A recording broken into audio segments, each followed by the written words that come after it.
Several families have buried their loved ones after the devastating loss of lives which occurred on Tuesday when a rural infrastructure development agency reader boat capsized while carrying over 100 passengers. Guys, I just came across this story from Zimbabwe, and honestly, I had to come and talk to you guys about it because 80 people have now died in the boat accident on Lake Kariba. 80 people. When I first saw the number, I actually had to look again because how do you even begin to imagine 80 people dying in one boat accident? The more I read about what happened, the more disturbing this story became. So let me tell you guys about it.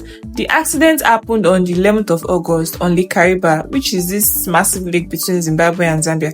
Apparently, a ferry was traveling across the lake when things suddenly went terribly wrong. Now, here's where I started asking questions because reports suggest that the boat was carrying way more people than it was supposed to.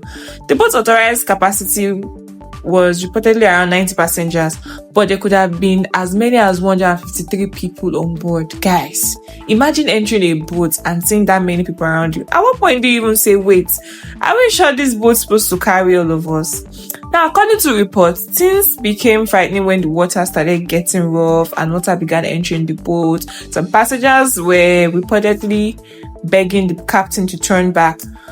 Just imagine being in the middle of a huge lake. You are seeing water coming to the boat, people are getting scared, and you are hoping the person driving the boat knows exactly what they are doing.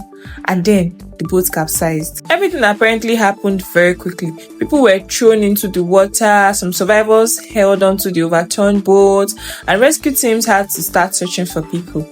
And yes, there were survivors. But unfortunately, there were also many people who didn't make it. When this search initially started, people anticipated that only 30 people had lost their lives in the Lake Kariba capsizing. That number is moved due to a developing story that in this boat, 153 people plus children instead of 95. This boat has got the capacity to only carry 90 people and 5 crew members, making that 95. But on this particular day, it had more than 153 people and children. Now, only 77 of those people have been rescued to safety. The number that we initially had of 15 deceased people moved from 15 to 44 deceased members. These bodies were recovered from the lake on the 12th of August in the year 2026. Now, the divers that are now going in are now looking for over 70 bodies. The number moved from 30 to 70 bodies.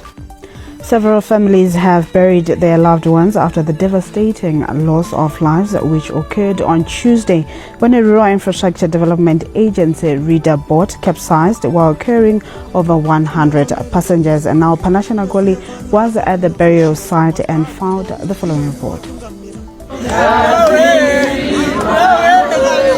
Kariba stood still this Saturday as several families paid their last respects to their loved ones who died in Lake Kariba in such a tragic manner. This community has been struck where it hurts the most, leaving one questioning if they will ever be able to move on from such an incident that has taken so many lives and in some instances shut down homes.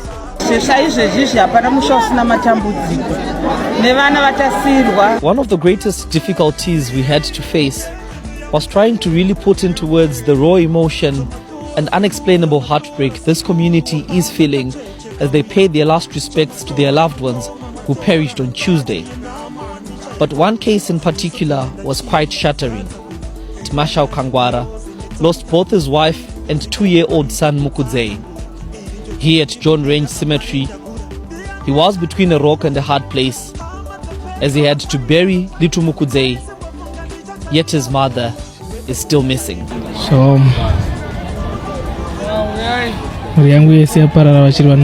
next to little Mukudzei, Mr. Saul Rukanda also buried his wife, who left him with 3 young children. Chinonzi kuradzikirwa nemudzimai hachisi chinhu chinokasira kugashirika, chinhu chinorwadza. Iye kwaari kwatamuviga, I think omweya wake uchandibatsirawo uramba wakabatana kuti tirambe tichengeta vana vedu. One after the other, these families had to bury their loved ones, as the victims of this disaster were allocated graves next to each other.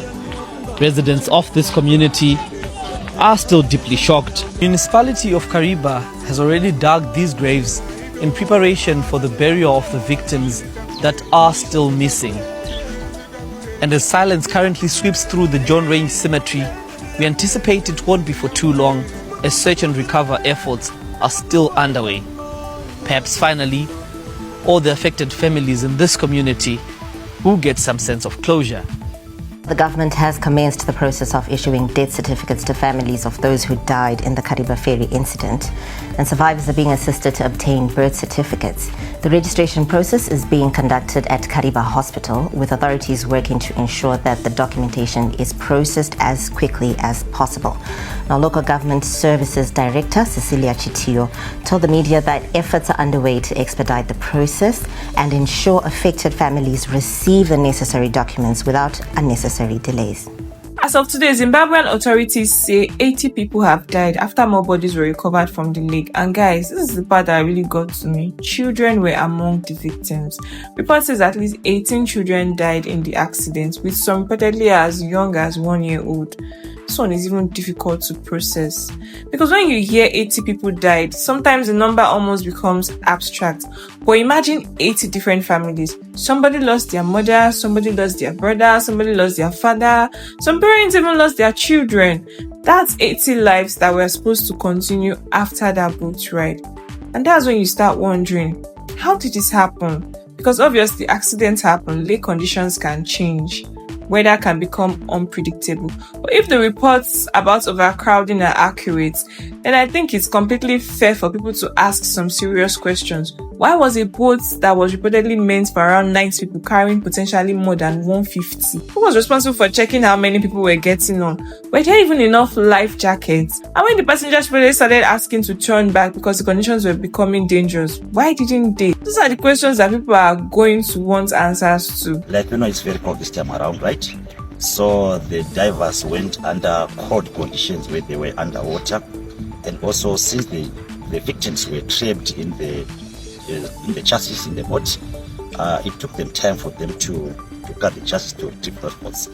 And also the depth was very deep. It was around 70 meters, and so for a diver to come out with the victim from the 70 meters ascending to the surface, it was a big challenge. Also, the other thing that they faced was of darkness, because we worked till late, around 200 hours, trying to retrieve all the boats, all the bodies still intact. So far today, we've managed to retrieve 22 bodies, and the rescue operation is still going on.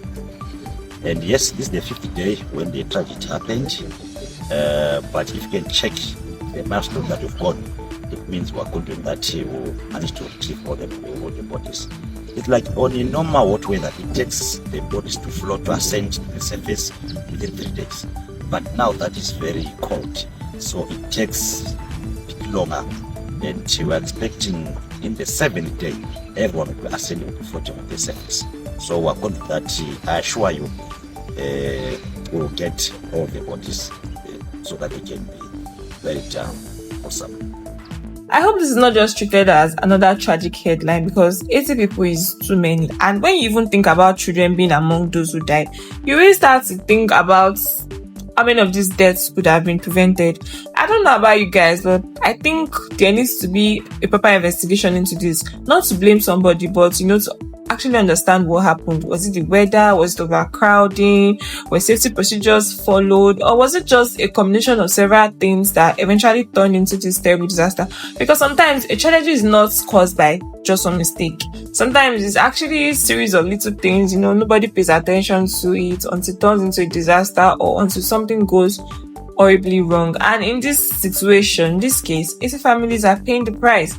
So my heart really goes out to everyone who lost someone in this accident, and I cannot even imagine what those families are going through right now. I also want to hear from you guys. Do you think this was just a tragic accident, or do you think the reports of overcrowding raise serious questions about negligence and safety? Because if a boat is approved to carry around 90 people, and you are hearing that more than 150 people got on board, I think it is something we need to talk about. So guys, let me know your thoughts in the comments. And if you found this video informative and you want me to keep bringing you stories from across Africa, you know what to do. Like, share, subscribe, and also turn on your notifications to get more stories. Thanks for watching. I'll see you in my next one.